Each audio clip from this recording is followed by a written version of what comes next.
At first glance, a racing wheel doesn't look much different than a standard wheel. But look a little closer. There are subtle differences in the angles and contours that set it apart. They give it the strength to handle the extreme forces of racing and to corner well at high speed, which should have them cheering in the stands.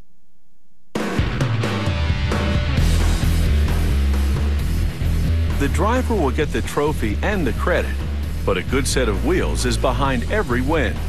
They start with high-strength, low-alloy steel, which is a very stable material.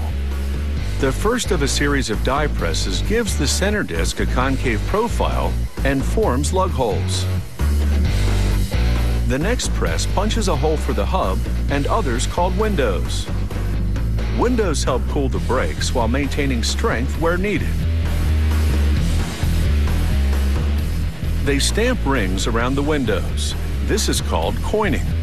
The rings give the windows a nicer look, and the action compresses the steel to further strengthen the part. The next press is critical. It forces the disc into a bowl shape and gives it precise dimensions to accommodate brakes. The specific angles also reinforce the part. It has taken a lot of punching and pressing, but the center disc of this racing wheel has really taken shape.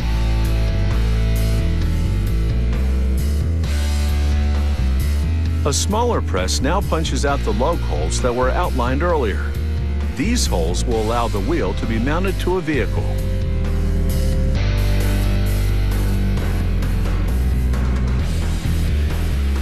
Then the center disc goes for a spin as a series of tools trim it. The part is now complete. To make the rim, a machine unwinds coiled steel and rollers iron out the curl. A mechanical arm maintains slack as the flattened steel goes under the knife. The blade, called a shearer, cuts the steel to length and stamps product information onto it in one swoop.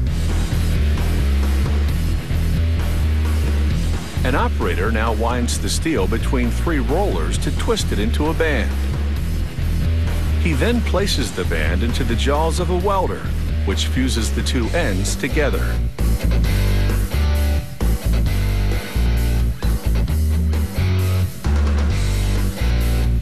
He then slides the band into a machine that scrapes off excess material from the weld. It's still warm, so it can be easily removed. Now, the band comes under some serious pressure as a machine forces it around dies at both ends to create flares.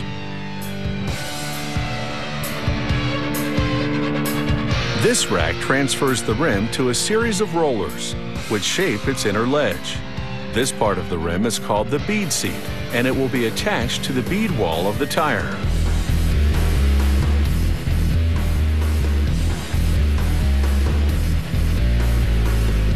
They trim the rim to make the edges neater. This finishes off the part. They nestle the center disc loosely in the rim. As the rim spins, they heat the outside with a torch. This causes the steel to expand, and the center disc drops further into the rim. As the rim cools, it contracts, shrinking to the center part. The 2 parts are now interconnected, and a welding job makes the bond permanent.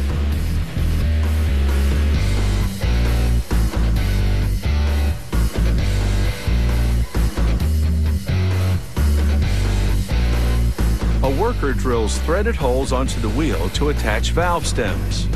As it exits, the drill turns in reverse so it doesn't wreck the threads.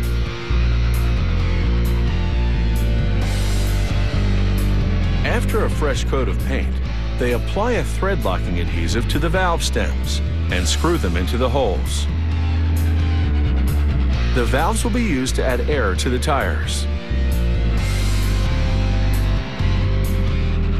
The wheel rotates as a small roller paints a stripe onto the rim for accent. Then a press stamps a number onto it to identify this wheel in the event of a problem. And now this wheel is on a fast track to the finish line.